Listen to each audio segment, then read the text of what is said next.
Anuane and the fire Shemona. It is a Sanya Indian Akwamuhene kind of Otoobour. So I said, I can't pass on our heart. I say,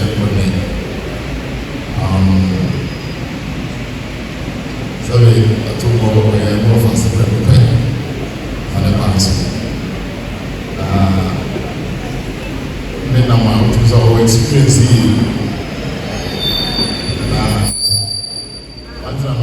It doesn't matter. Sanya, we're found. I'm only telling you, Sanya can always speak up. Yeah, as I said, as you said, then crab now, summer.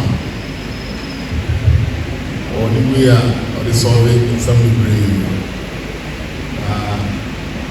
Otoobour Djan Kwasi.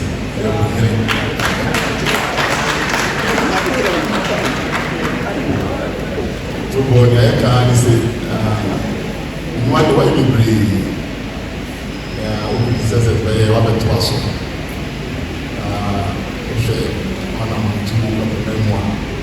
To say that as we have a memory because of saying we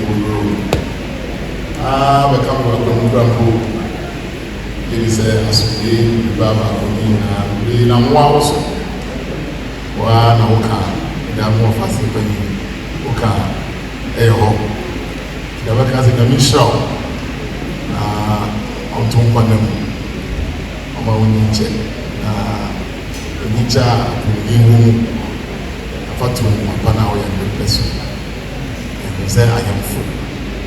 I woke up Ghana was off to be, go south to get to be, go east get to be, go west get to be, ever central get to be. To go, I say, I shut out the Dina, see you, Papa. They all say, what I'm a person every come on, I'm Otoobour would be Mahini. Would be Mahini, Baba. It's another degree, as Luciano.